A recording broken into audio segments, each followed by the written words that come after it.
बिस्मिल्लाहिर्रहमानिर्रहीम। ख़वातीन और हज़रात अस्सलाम वालेकुम। मैं हूँ आरिफ अफ़ज़ाल, आपका मेज़बान, और प्रोग्राम आप मेरे साथ देख रहे हैं मसला ये है। ख़वातीन और हज़रात, मैंने अक्सर कहा कि मसाइल बहुत ज़्यादा हैं और हल कोई नज़र नहीं आता। यही वजह है कि मेरा दिल चाहता है कि मैं ये प्रोग्राम करता रहूँ। और भी बहुत से मौज़ूआत हैं, लेकिन ये मसला ऐसा है पाकिस्तान के अवाम का, ख़ास तौर पे वो अवाम जो बहुत ही गुर्बत की ज़िंदगी गुज़ार रहे हैं, उनके मसाइल हल नहीं होते, और मेरी ज़्यादातर गुफ्तगू इसी हवाले से होती है। आज हम प्रोग्राम में गुफ्तगू करेंगे, जनाब सैयद शाकिर साहब हमारे साथ मौजूद हैं, और आप चेयरमैन हैं, पार्टी इनकी है अपनी मदद आप पार्टी, जो कि पाकिस्तान के मुख्तलिफ शहरों में कायम व दायम है, इलेक्शन में भी हिस्सा ले चुके हैं। तो ये कहते हैं, इनका नारा है तालीम के लिए जंग, अपनी मदद आप पार्टी के संग। तो सैयद शाकिर साहब, वेलकम इन द शो। कैसे हैं आप? जी, अस्सलाम वालेकुम। शुक्रिया जी, अल्लाह का शुक्र है। आप कैसे हैं उस्मानी साहब?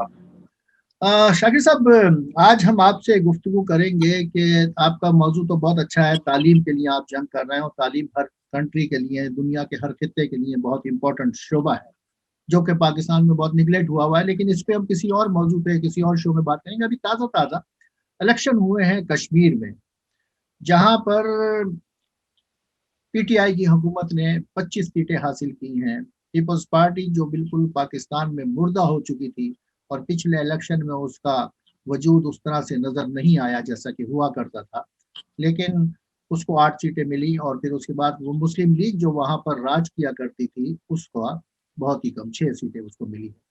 तो बात यह है कि पहले तो आप इस इलेक्शन के बारे में बताइए कि क्या आप समझते हैं कि मुस्लिम लीग या पीपल्स पार्टी को मसलन ये सीटें मिलनी चाहिए थी, और क्या अंदाजा था कि पीटीआई की हुकूमत इतने 25 सीटें ले जाएगी? कुछ बताइएगा इस हवाले से। उस्मानी साहब, उसमें एक बात तो ये है, स्टार्टिंग जो इलेक्शन के बारे में जो बात करें के बारे में, पहली चीज़ मेरे नज़र ये है कि उस खित्ते में, सब कॉन्टिनेंट में, बर्रे सगीर में, पाकिस्तान, बांग्लादेश, इंडिया, श्रीलंका, नेपाल, ये जो करीब-करीब की कंट्रीज़ हैं, इनमें पाकिस्तान में इलेक्शन का जो सिस्टम है, वो उन कंपेयर टू देम काफ़ी कॉम्प्लिकेटेड है। पाकिस्तान में इलेक्शन में बहुत सारे फैक्टर काम करते हैं, जो कि इन नेबरिंग कंट्रीज़ में इतने नहीं करते।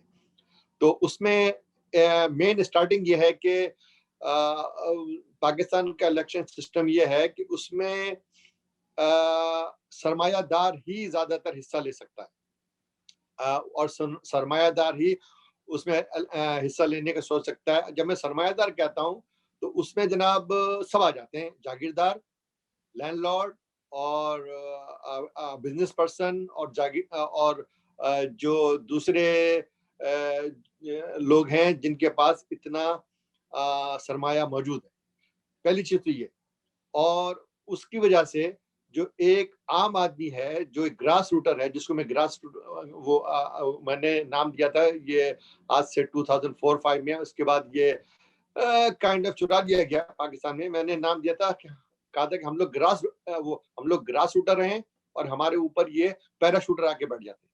ये पैराशूटर मैंने वो इंट्रोड्यूस करवाई थी 2004-5 में।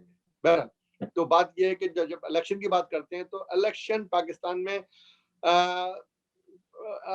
होते जरूर हैं, लोग जीतते जरूर हैं, लेकिन जो अभी आपने बात करी ये प्रोग्राम शुरू करने से पहले कि मसाइल इतने हैं, यही वजह है कि मसाइल तकरीबन वहीं के वहीं हैं। वहीं के, इसको यूँ कह लें कि जो आजकल लैंग्वेज इस्तेमाल हो रही है, खड़े खड़े खड़े, तो खड़े का सही लफ्ज नहीं है। बहरहाल, मसाइल जहाँ के खड़े हैं, जहाँ मौजूद है, वहीं की मौजूद। उसकी वजह यही है कि इन मसलों को हल करने वाले लोग जो हैं, मैक्सिमम 100% नहीं आ रहे। तो बहरहाल जो इलेक्शन हुआ है वो वहाँ पे, तो अब मैं जंप करता हूँ उसके ऊपर, फौरन ही आता हूँ मैं मुख्तसर करने के लिए आज़ाद कश्मीर के इलेक्शन पे। तो जैसे आपको पता है कि जैसे कि रीत है कि क्योंकि वो इलाके, वो खित्ते सेंट्रल गवर्नमेंट से, फेडरल गवर्नमेंट से कंट्रोल होते हैं, तो लोग जो फेडरल गवर्नमेंट में होती है वो गवर्नमेंट, वो उसी को देते हैं।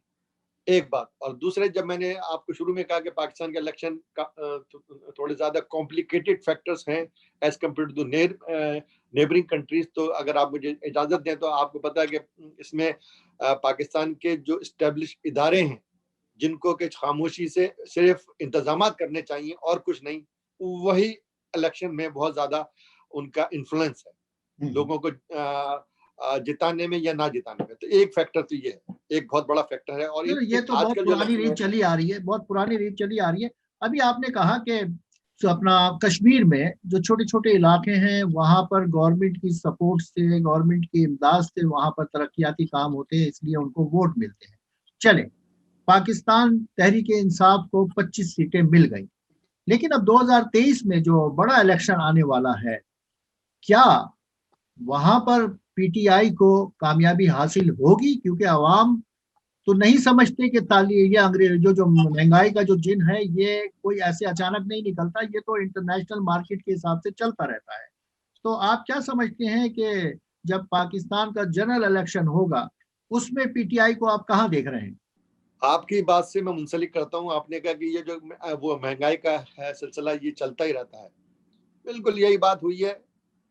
कश्मीर का इलेक्शन ये दिखा रहा है और सियालकोट का इलेक्शन ये दिखा रहा है कि पीटीआई कौम को कन्विंस करने में, जिसको मैं ब्रैकेट में कुछ और भी कह सकता हूँ मगर मैं नहीं कहूंगा, कन्विंस करने में किसी हद तक कामयाब हो गई है कि जी ये महंगाई तो हमेशा से है, ये तो वो महंगाई जो है वो हमेशा से है। अब हम आपके ऊपर अच्छे लोग ले आए, अच्छे नुमाइंदे ले आए।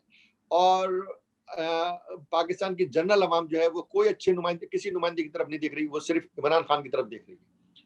तो और इमरान खान को ही जो वो अपना सहारा समझ रही है। तो आपने बिल्कुल वजह फरमाया कि महंगाई के लिए, हालांकि महंगाई जो अब हो रही है, अब है मैं आपको ये बता दूं, अब जो महंगाई है वो पिछली तमाम महंगाइयों से काफी बहुत ज्यादा अच्छी खासी वो ज्यादा है। और जो आपको पता है कि शहरी लोग जो होते हैं उनके पास फिर भी कुछ ना कुछ सरमाया होता है, जो मजाफाती उनको छोड़ दें, तो जो शहरी लोग हैं वो भी सख्त परेशान, मगर उसके बावजूद भी इस्टेब्लिशमेंट की हेल्प से, मैं साफ कहूंगा, पीटीआई के लोगों को ये कन्विंस करने में किसी हद तक कामयाब हो रहे हैं और हो गए, तकरीबन हो ही गए हैं कि जी महंगाई तो चलती रहती है, आप हमें बर्दाश्त करें।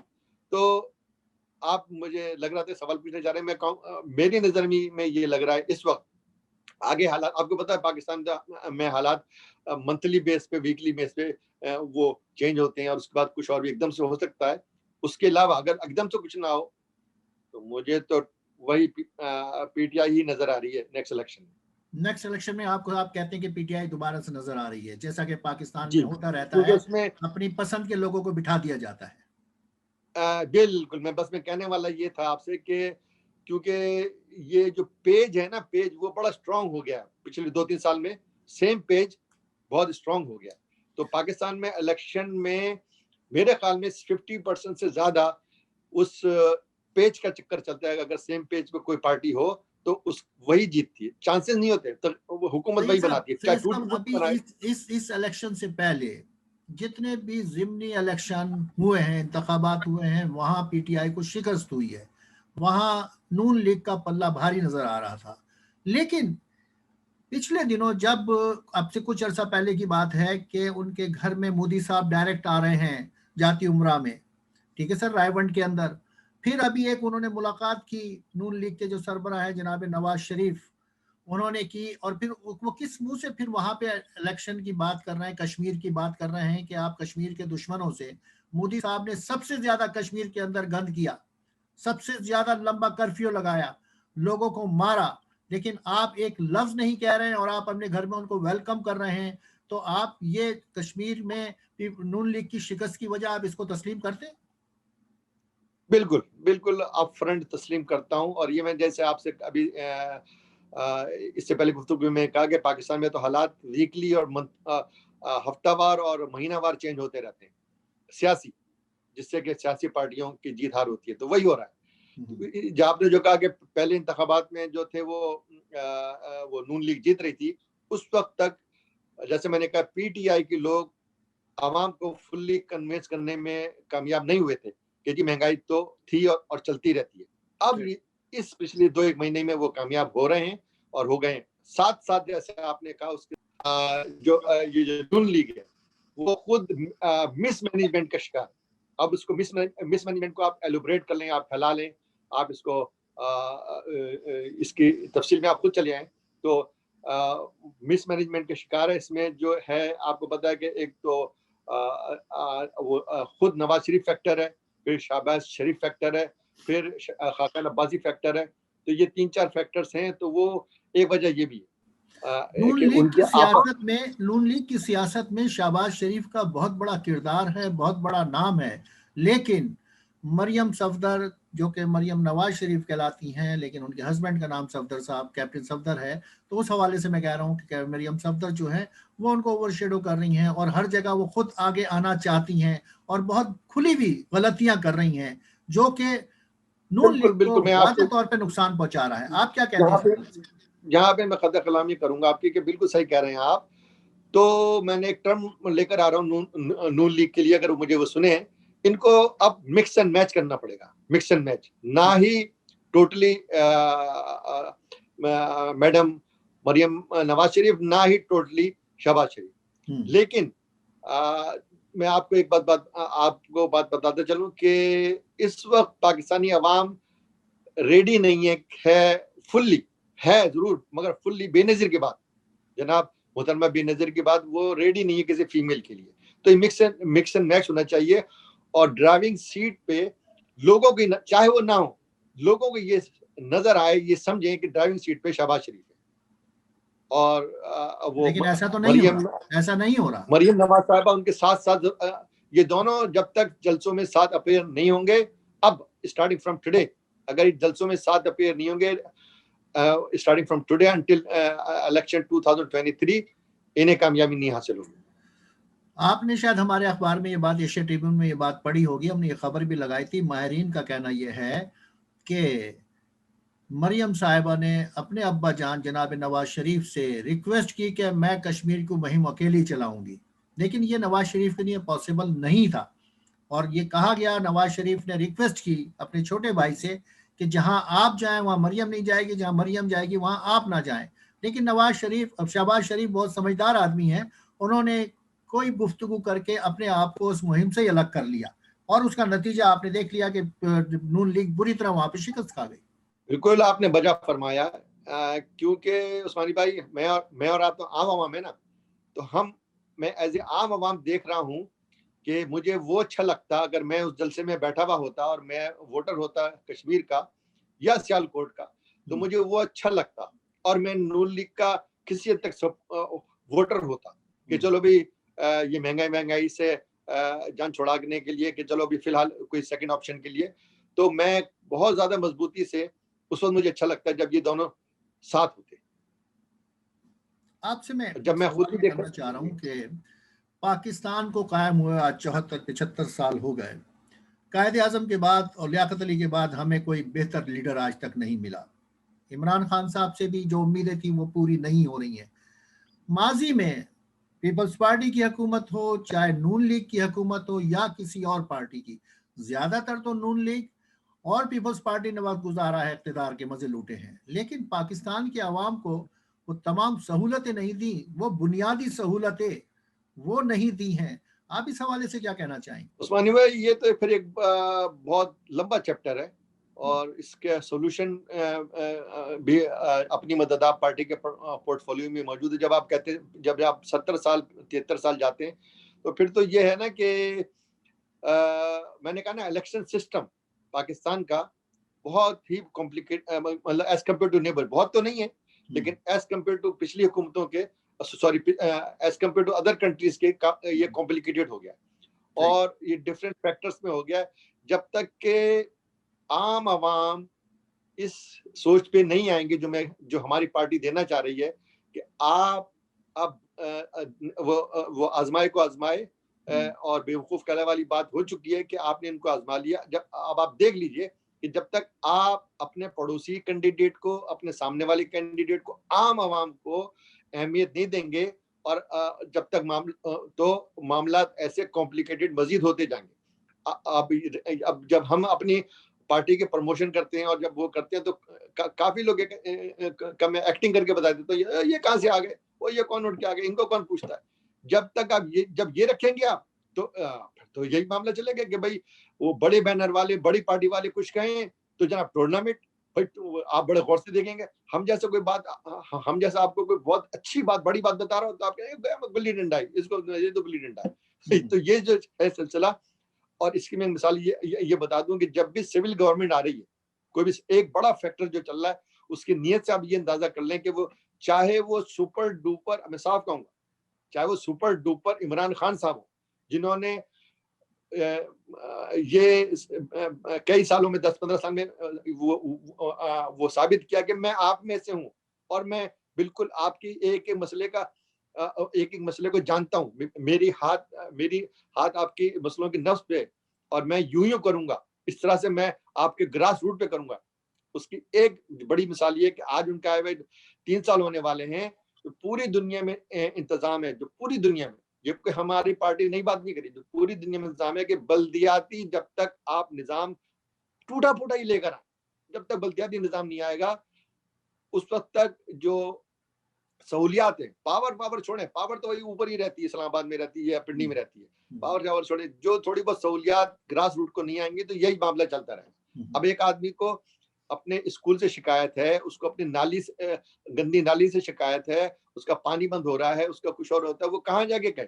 तो कम से कम ये होता है बल्दियात में कि वो अपने काउंसलर से बात करता है, और इसी काउंसलर सिस्टम से अगर इसको स्ट्रॉन्ग किया जाएगा, जिस तरह के अदर कंट्रीज में है, तो मुझ जैसा और आप जैसा बंदा ऊपर आ सकेगा। लेकिन उसका बल्दियाती नाम इलेक्शन की आपने बात की, बल्दियाती इलेक्शन अगर आपको चाहिए, बल्दियाती नुमाइंदे चाहिए, तो उसके लिए आपको मार्शल लॉ का इंतजार करना होगा।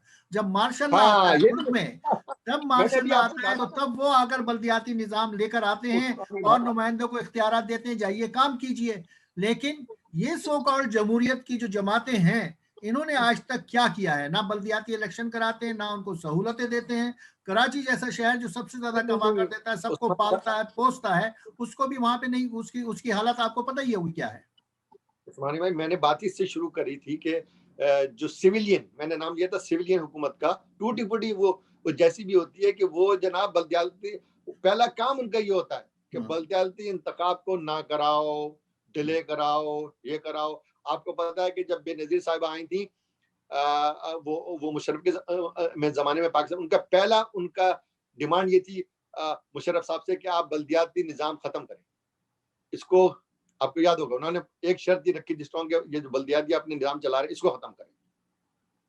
तो ये आपने ऐसी नील वो जो कील गाड़ी की, जब आप मार्शल लॉ का इंतजार करें अगर आपको कुछ सहूलतें चाहिए। क्यों? क्योंकि उनको तो आगे चलाना होता है ना, उनकी तो कोई पॉलिटिकल बैक नहीं होती, तो उन्हें आवाम को सहूलतें दे के आवाम को अपना खरीदना या जो भी कह लें उसको गर्विदा करना होता है। तो ये इससे फिर मैंने नाम लिया सुपर डुपर इमरान खान। उनसे फिर हमें उम्मीद थी कि भाई ये कुछ करेंगे। अब मैं ही समझ रहा था कि ये आते ही चंद महीनों में ये अपने इंतखाबात कराएंगे। और आप इनके शुरू के इंटरव्यू देखें, उसमें ये कह रहे हैं, इन्होंने 2 दफा कहा है कि ये जो हालात अच्छे नहीं हो रहे, उसकी एक वजह ये है कि जब तक बल्दियाती इंतजाम नहीं आएगा, जब तक आप यूट्यूब वगैरह पे सर देख सिर्फ लीजिए, कहा ही जा रहा है ना सर, किया नहीं जा रहा, हाँ, कहा मैं ही जा रहा यही है, कहना चाह रहा हूँ। किया नहीं जा रहा। और फिर आपने एक और बात कही अभी थोड़ी देर पहले, मैं गुफ्तगू का इख्तिताम की तरफ लेके जा रहा हूँ, कि आपने अभी कहा कि वही चेहरे, वही खानदान, वही मारूसी सियासत और सियासतदान नजर आ रहे हैं, बाप बेटा भाई चचा फुप्पा, मसलन यही सारे खानदान चल रहे हैं। आम आदमी को आगे नहीं जाने दिया जा रहा, अगर कोई आता भी है तो कहते हैं ये कहाँ से आ गए। लेकिन क्या पाकिस्तान की तामीर और तरक्की के लिए नए खून की, नए लोगों की जरूरत नहीं है? किसी एक बड़े इनकलाब की जरूरत नहीं है? आप उस बारे में क्या कहते हैं? नहीं, नहीं, ये नया खून ही तो अजीब चक्कर में फंसा हुआ है। इस नया खून को तरबियत की जरूरत है। आप नया खून ले आए। इस वक्त नया खून में जो इख्तियारी पार्टी है, खास तौर पे उसने उसने उसने मैं अल्फाज नहीं सर, सॉफ्ट बात चुनना ये चाह रहा नहीं, हूँ। उसने इख्तिदार की पार्टी की बात नहीं हो रही है। नौजवान हर दुनिया के हर कंट्री का बहुत बड़ा सतून होते हैं। अगर आप उसमें तरबियत करके अच्छे लोग लाएं और इस हाँ, को साफ करें, तो फिर बात आसमान बनती भाई, है ना कोई। हम इख्तिताम की तरफ जा रहे हैं, यही तो बात है। उस खून को आप इस्तेमाल कर सकते हैं। अब सवाल ही पैदा हो, उस खून को आप मार पिटा के इस्तेमाल करते हैं या किसी अच्छे इंतजाम के लिए, पॉजिटिव या नेगेटिव। इस वक्त जो नया खून है उसको नेगेटिव बड़ी पसंद आ रहा है। जो सियासतदान ज्यादा बदकलामी करता है, और मैं साफ अल्फाज कहूं कि वो एक बल्कि मेल और फीमेल जो भी हो, फीमेल तक जब एक अपने टीवी शो में बराबर वाले मर्द के गिरेबान पे हाथ डाल देती है, तो ये जो नया खून है बड़ा खुश होता है, ये है ना वो मर्द की बच्ची, ये है ना सही, ऐसा होना चाहिए इनके साथ, ये सब नहीं छोड़ बहरहाल, डालो, ये भी इनको ऐसा चंद एक लोग हैं तो इस किस्म ये के, इस चीज को हर कोई पसंद नहीं करता है, इन सब बातों को हर कोई पसंद नहीं करता है, और ये नहीं होना नया भी खून, नहीं चाहिए। ये जो मैंने लेकिन कहा ना, बहुत आप पढ़ी माने ना लिखी, माने, आप माने ना माने, आप एनालाइज कर लीजिए कि ये जो इख्तदारी पार्टी है, इसने नौजवानों में बहुत हद तक यही रेडरिक राइज कर रहा है और कर दिया है, विच इज, और उसका रिजल्ट, अच्छा आप कहेंगे नहीं आप गलत करें, उसका रिजल्ट आप देख लें क्या हो रहा है, क्योंकि चीजें जो पहले थी उसके ऊपर भी नहीं टिक रही, खराबी की तरफ जा रही है। तो कुछ तो हमें सोचना पड़ेगा ना क्या खराबी हो रही है। वो नौजवान जो उठ के किसी की मदद करे और कोई और उस रेडिक पे जाए, बजाय इसके कि वो उसको ये आ गया कि अरे ये तो हो गई क्योंकि पिछले वाले कर गए, ये तो हो गई, और पिछले वाले इतना ही नहीं कहता कि पिछले वाले करके वो पिछले वाले के पीछे डंडा लेके घूम रहा है, बजाय कोई इंतजाम अच्छा करने के, कोई और काम करने के, कोई और किसी के अपने मैं तो सिर्फ इंतजाम का नाम उन लोगों को, इंतजाम को ठीक करने के, अपने मोहल्ले का, अपने घर का, अपने किसी चीज का, वो डंडा लेके घूम रहा है कि पिछले वाले खराब कर देंगे, पहले उनको मारूंगा फिर देखूंगा, जो कि पूरी इस सिटिंग हुकूमत ने 3 साल में करके दिखाया है। खुदा आप लोग समझें, इन्होंने ये ट्रक की जो बत्ती है ये इन्होंने बहुत स्ट्रॉन्ग कर दी है, और अब लोग कन्विंस होना शुरू हो गए, तभी इनको वोट देना शुरू आपकी हाँ बात भैया बिल्कुल दुरुस्त है पिछले कि वाले, आप देखिए, नौजवान नस्ल वो है जिसको सही इनसे तरह कोई से नहीं पूछता अगर, कि भाई तुम क्या करोगे। नहीं मेरी बात भी सुन लीजिए कि जो नौजवान नस्ल को आप जिस तरफ लेकर जाएंगे वो उधर ही जाएगी। आप उनको गाने पे, नाच पे और ढोल ताशों पे लगा देंगे तो वो यही उछल कूद करेगी। लेकिन अगर आप उनको कहेंगे कि आपका मकसद ये है, आपका ये राह अमल होना चाहिए, आपका ये रास्ता होना चाहिए, तो नौजवान नस्ल आगे बढ़ेगी। वक्त खत्म हो रहा है। अपनी मदद आप पार्टी के, आप चेयरमैन हैं, आप ये नौजवान नस्ल को ये पैगाम दीजिए कि तैयार होइए और काम कीजिए कोई। वो कहते हैं पाकिस्तान में, वो कहते हैं ना अपने पंजाब में, दिल खुश कितना, दिल खुश कितना, आपने दिल खुश कितना मेरा, क्यों आप जो कह रहे हैं कि नौजवान को ये बताएं, हम भाई आप हमारा नारा तो देखें, हम नौजवान को बता रहे हैं कि ये डंडे उठाना, ये नाचना वाचना छोड़ दो, तालीम के लिए जंग करो, जंग करनी है तालीम के लिए जंग करो। अब किस तरह करनी है वो हम बता रहे हैं, हम ट्रेनिंग कर रहे हैं, हमने उनको फार्मूला दे दिया। जब भी वो घर से निकलेंगे तो अगर हमारी बात सुनेंगे तो वो इसलिए नहीं निकलेंगे आज मैंने उसकी पढ़ाई करनी है, फलाने काउंसलर की, फलाने के उसने काम नहीं किया, ये वो जो पुराने वाले थे वो वो ये कहेंगे भी तालीम के लिए, ये एक स्टार्टिंग पॉइंट है कि तालीम के लिए जंग। तो जो भी आपको उसको हम तैयार करें जंग के लिए, मगर जंग किसके लिए, किस चीज के लिए, हम दूसरे को खराब वराब करने के लिए नहीं, उसकी इस्लाह करने के लिए, उसको उसकी तरक्की, बिल्कुल दुरुस्त। जिसको हमें इस्लाह ये का रास्ता, गलत हमें वायलेशन की तरफ नहीं जाना, वैल्यूज की तरफ जाना है। हमें वायलेशन की तरफ नहीं जाना, वैल्यूज की तालीम तरफ की तरफ जाना है। जाना, तालीम की तरफ जाना। प्रोग्राम का वक्त अपने इख्तिताम को पहुंच रहा है। जी मैं आपसे यही दरख्वास्त करूंगा कि आप अपना काम जारी रखिए। पैवस्तर है शजर से उम्मीदें बाहर रख, और ये अगर आप इस पे लगे रहेंगे तो मैं समझता हूं कि मसाइल का हल होगा। आपका बहुत बहुत शुक्रिया कि आपने आज अपना वक्त दिया। जी, और मैं इतना बताते चलूं, आपने जो एक बताते चलूं, आपने कहा था कि शजर से वो वाबस्ता रख के, मैंने ये 2018 से फेसबुक पे स्पीचेस शुरू की थी, तो मैं फख्र से कह सकता हूं कि बिल्कुल लोग जो समझने वाले समझ रहे हैं। जब मैं फेसबुक पे खोलता हूं तो माशाल्लाह पाकिस्तान में 55 लाख लोग को वो मैसेज आते, 55 लाख लोग लास्ट जो मैंने करी है, तो ये बहुत मैसेज अच्छी फैल बात रहा है, है बहुत और अच्छी लोग बात बहुत है। अच्छी तरह सुन तो ये रहे हैं। शाह साहब बहुत बहुत और शुक्रिया आज के इस प्रोग्राम के लिए, आपका वक्त देने के लिए। इंशाल्लाह अगले प्रोग्राम में आपसे फिर मुलाकात होगी और आपकी बात आगे पहुंचाने की मैं कोशिश करूंगा। आज के प्रोग्राम के लिए बहुत शुक्रिया। ख्वातीन हज़रात, ये था आज का प्रोग्राम। मसला ये है जिसमें हमारी बात हो रही थी जनाब सैयद शाकिर साहब, जो कि चेयरमैन हैं, सरबराह हैं अपनी मदद आप पार्टी के, और उनकी ख्वाहिश यह है कि पाकिस्तान के नौजवान को तालीम और तरबियत के जेवर से आरास्ता किया जाए और पाकिस्तान में एक ऐसी पढ़ी लिखी क़यादत को लाया जाए जो पाकिस्तान के मसाइल को हल करने में संजीदा भी हो और आगे बढ़ने का जज्बा भी रखती हो। इजाज़त दीजिए, अगले प्रोग्राम तक के लिए इंशाल्लाह फिर मुलाकात होगी। अल्लाह ने के बाद।